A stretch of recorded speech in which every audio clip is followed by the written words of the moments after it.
Bonjour, on se retrouve pour une nouvelle vidéo sur Sora. Donc dans cette vidéo, je vais vous montrer comment fonctionne le système d'enchères. Voilà, beaucoup de personnes m'ont posé la question, comment on fait les enchères, comment on gagne des enchères, comment ça se passe, comment ça fonctionne. Et bien dans cette vidéo, je vais vous expliquer tout ça sur le système d'enchères sur Sora.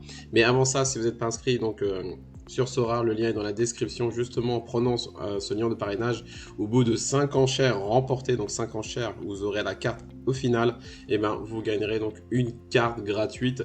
Pourquoi passer par ce lien? Parce que franchement, passer par un lien de parrainage, ça peut vraiment vous aider parce que vous avez gagné une carte gratuite et ça se trouve une bonne carte d'une valeur de 100, 200 euros, ça peut être moins, c'est aléatoire, mais c'est aussi exactement par rapport en fonction donc, de vos achats. Mais voilà, c'est très important donc, de passer par un lien de parrainage. Maintenant, une fois que je vous ai parlé de tout ça, je vais vous montrer donc comment fonctionne le système d'enchères sur Sora. Déjà sur Sora, il y a deux moyens d'acheter des cartes. Donc avec les enchères, c'est le marché primaire. Et ensuite, avec le marché secondaire avec d'autres managers. Donc les managers comme vous et moi, qui mettons nos cartes dans le marché secondaire. Donc on vend nos cartes et c'est le deuxième marché. Mais le marché le plus intéressant, c'est le marché des enchères. Pourquoi? C'est là qu'on peut faire, entre guillemets, des bonnes affaires. Donc c'est pour ça que c'est très intéressant. Donc je vais vous montrer déjà comment on arrive dans le marché primaire de Sora. Donc là, vous voyez, donc on est sur le menu et vous venez de commencer sur Sora et vous voulez aller tout de suite aux enchères. Donc on va cliquer sur marché, vous voyez marché, et ensuite il y a marché des nouvelles cartes, cartes et packs. On va sur carte, et là je vais vous montrer les enchères. Donc on va sur carte, et vous voyez, donc il y a beaucoup de cartes, voilà, de nombreuses cartes qui sont mises aux enchères.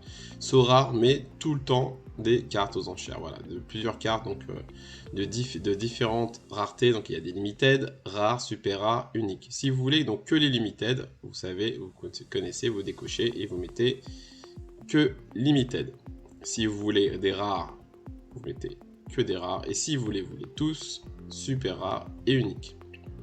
Voilà, donc une carte aux enchères, ça se présente comme ça. Là, vous voyez par exemple, il reste plus que 8 secondes, 10 secondes, 19 secondes.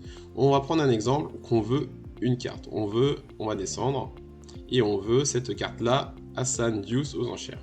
Donc vous voyez, c'est marqué enchères. Il y a le nombre d'enchères. Ça, cette enchère, c'est le nombre de personnes qui ont déjà proposé une enchère. Donc il ne reste plus que 2 minutes. Donc si vous voulez faire une enchère, donc là c'est parti, donc il faut faire vite, vous cliquez sur enchère. Donc vous voyez, carte de crédit, il ne faut jamais le faire. Je vous ai expliqué dans d'autres vidéos, si vous faites ça, vous risquez de bloquer votre carte. Donc vous faites avec l'ETH. Et l'ETH, du coup, il faut quand même que vous avez de l'argent dans votre wallet. Donc du coup, si vous voulez proposer, donc vous voyez le prix est à 2,86 €. Et donc quand vous allez proposer, ce sera obligatoirement de 10%. Donc par exemple, voilà, vous pouvez mettre à 9, ça fait 322. Mais vous pouvez pas, voilà, pas baisser.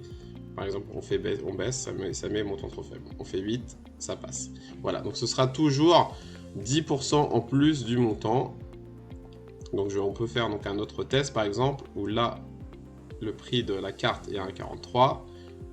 On va cliquer sur enchère et vous voyez tout de suite, ce n'est pas marqué 1,43, c'est marqué 1,79. Pourquoi? Parce que si vous voulez réenchérir, tout de suite, ça fait 10% du montant. Voilà, sinon ce serait trop simple et les enchères feraient avec trop de centimes. Donc c'est pas mal là-dessus. Donc si vous voulez donc bien sûr trier vos enchères, donc voilà, vous marquez terminé bientôt. Il y a donc le nouveau listing. Ça, c'est les dernières cartes qui sont arrivées. Donc là, vous voyez, donc là, c'est le temps. En général, donc les cartes sont en enchères pendant 48 heures. Et là, c'est le nombre. Donc voilà. Donc après, vous pouvez bien sûr affiner. Hein. Vous pouvez faire position, gardien. Et on... Donc maintenant, je vais vous montrer un autre exemple avec, bien sûr, donc là, c'est les cartes qui sont proposées par Sora. Mais si vous, tout de suite, vous cherchez un joueur directement aux enchères, eh ben, j'ai pris l'exemple du joueur de Marseille, Milik. Et là, que vous voyez, donc ça, quand vous voyez acheter, ça c'est les cartes des managers, donc c'est marché secondaire, donc c'est les managers qui ont leurs cartes et qui vendent. Donc bien sûr, vous pouvez acheter et vous pouvez faire des offres. Mais là, dans cette vidéo, on parle des enchères. Donc là, j'ai vérifié et Milik est aux enchères. Vous voyez 0,36. Donc il y a une personne, voilà, donc une enchère. Donc il y a une personne qui a réenchéri à 0,36. Ce que je voulais vous dire, c'est que sur le marché des enchères, c'est Sorare qui met les cartes aux enchères sur le marché des primaires, pardon. C'est Sorare. Donc Sorare qui régule. On va cliquer sur la carte et vous voyez. Donc on va aller dans description ensuite. On baisse. Ensuite, donc je reclique sur Minic et on va aller dans description et vous voyez. En circulation, c'est marqué. En limited, en ce moment, il y a 158 cartes. En rare, 143 et en super rare. Là, je vous prends l'exemple des limited. Comme vous sachez, donc il y a 158 cartes de Milik, sachant que normalement, Sorare a prévu de distribuer cette année 1000 cartes. Donc c'est pour vous dire que le système d'enchères, il ne faut vraiment pas se précipiter. En limited, normalement, il y en aura pour tout le monde. En rare, là, il y en a 143. Donc normalement, là, c'est beaucoup plus restreint. Mais en limited, voilà, normalement, Sorare doit distribuer 1000 cartes, donc il ne faut pas se précipiter. Surtout, une deuxième chose, je vous ai dit, dans le lien de la description, au bout de 5 cartes, remportées aux enchères, vous aurez la carte gratuite. Surtout, ne faites pas ça, j'ai dit dans une autre vidéo, surtout, tout de suite, vous mettez sur ça, absolument, allez, achetez 5 cartes aux enchères, quel que soit le joueur, pour avoir la carte gratuite. Surtout, ne faites pas ça, il faut vraiment pas se précipiter. Comme je vous ai dit, là, j'ai pris l'exemple de Milik, si cette enchère-là n'est pas remportée, c'est pas grave, ce sera la prochaine, il faut vraiment pas se précipiter. Donc du coup, là, je vous remontre, donc on va prendre l'exemple de Milik. Et je vais vous donner donc une stratégie, comment remporter une enchère. La première chose déjà, comme je vous ai dit, c'est de ne pas se précipiter. Vraiment pas se précipiter, des cartes, il y en a pour tout le monde. La deuxième chose, si vous voulez absolument suivre une enchère, la suivre. Pour ça, on clique sur le petit cœur. Donc je vais cliquer sur le petit cœur. Et si je suis plus intéressé, je décoche. La troisième chose, c'est bien sûr de suivre le joueur. Voilà, vous cliquez sur suivre. Donc moi je décoche pour vous montrer. C'est très important donc de suivre et d'activer la cloche, comme ça vous aurez une notif, voilà, toutes les raretés personnalisées, etc. Pourquoi je vous montre ça? Parce que si vous voulez absolument le joueur, dès qu'il y a une enchère, quelle que soit la rareté, vous allez recevoir un mail et du coup vous serez peut-être un des premiers à être sur la carte. Donc c'est vraiment très important de bien chercher le joueur que vous voulez, de bien le suivre et surtout ne pas se précipiter, c'est très important. Maintenant la quatrième chose vraiment à bien faire, vous voyez, c'est pour ça que je vous montre le marché secondaire, il y a des prix, vraiment il y a tous les prix, 210 €, 116 €, 114, 124 €, 214, 132, 125, 267, etc. Et vous allez me demander, ok, il y a plusieurs prix, mais en fait Milik il vaut combien? Et bien pour savoir combien vaut Milik, on clique je vais vous montrer. Vous allez aller sur Sorare Data. Sorare Data, vous cliquez, voilà, vous allez taper dans Google Sorare Data. Je mettrai le lien dans la description si vous ne connaissez pas. Si vous connaissez, c'est parfait. Pourquoi Sorare Data? C'est vraiment très important, le complément parfait pour jouer sur Sorare. Pourquoi? Parce que là, il y a tout. Il y a tout ce qui se passe. Donc il y a la valeur. Donc vous tapez Milik. Et du coup, vous allez voir sa valeur. Il coûte 114 €. Vous voyez. Donc, la bonne affaire, ce sera d'avoir Milik en dessous des 114 €. Et là, c'est très important. Je vais vous montrer les derniers jours à combien Milik est parti. Donc, vous allez cliquer sur Action. Voilà. Et vous voyez, donc avec les dates, donc le 12, Milik est parti à 118. Le 11, 106 €. Ça, c'est une bonne affaire. Voilà, ça, c'est une bonne affaire, 106 €. Cette personne-là a réussi à avoir Milik en dessous de sa vraie valeur. Donc ça, c'est une bonne affaire. Là, 116, il a payé 2 € plus cher. Là, vous voyez 1022, c'est pour les cartes rares, parce que c'est en rouge. 115, 119, 119. En général, voilà, Milik est vendu, que ce soit aux enchères ou dans le marché secondaire, un peu plus cher que sa valeur. Voilà. Là, j'aurais pu vous entourer que c'était une bonne affaire. Donc surtout, pourquoi je vous montre ça? Parce que beaucoup de personnes, par exemple dans une enchère, donc là, on a encore un jour, mais ils arrivent par exemple là, donc comme je vous ai dit, Milik, il coûte, sa valeur est de 114 €. Et beaucoup de personnes, par exemple, la dernière enchère posée est à 112 €. Et les personnes ne regardent pas le marché secondaire. C'est pour ça qu'il faut toujours comparer. Parce que s'il a 112 € et vous voulez absolument avoir l'enchère, vous allez re-enchérir. Du coup, ça va dépasser, ça va faire 118 € par exemple. Et du coup, vous allez dépasser par rapport au marché secondaire où vous aurez pu l'avoir moins cher.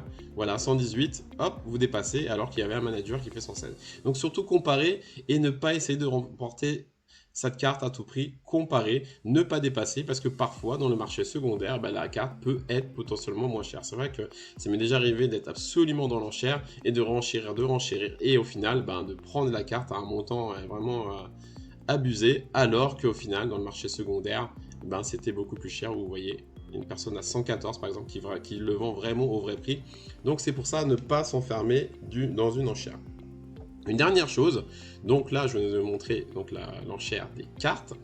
Et surtout, une dernière chose, surtout quand vous allez voir là, donc là, toujours sur l'enchère, vous voyez, il y a une enchère. Quand il y a une enchère où il y a au moins une vingtaine de personnes, voire une dizaine, pareil, n'allez pas jusqu'au bout parce que ça peut aller très très haut.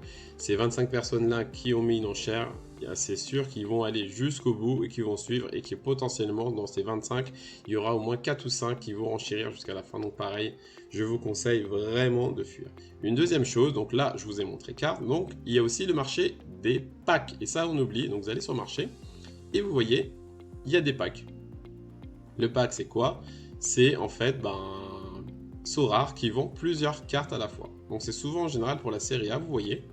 Donc on peut cliquer et vous pouvez voir donc les cartes qu'il y a dans ce pack. Pack Milan par exemple. Et il y a plusieurs cartes, vous voyez, donc à peu près 5 cartes. Et aussi ce qui est bien, que donc, je ne vous ai pas encore montré, c'est que dans les enchères, donc, on peut voir donc, le prix, le nombre d'enchères et les managers qui sont en train de renchérir. Et par exemple, une petite astuce, quand il y a beaucoup de managers, le même manager qui renchérit plusieurs fois, donc là c'est toujours un manager différent, et pareil, je vous conseille entre guillemets voilà, de faire attention à ça, parce que ça veut dire que ce manager là est vraiment intéressé avec cette carte, et ce sera vraiment très très dur du coup de l'avoir. Donc le petit bonus, donc je vais vous montrer, j'ai fait une enchère donc pendant que je faisais la vidéo, donc je vais vous montrer ça. Le petit bonus, donc pour vous montrer l'enchère, vous allez donc dans mon club et vous voyez enchère.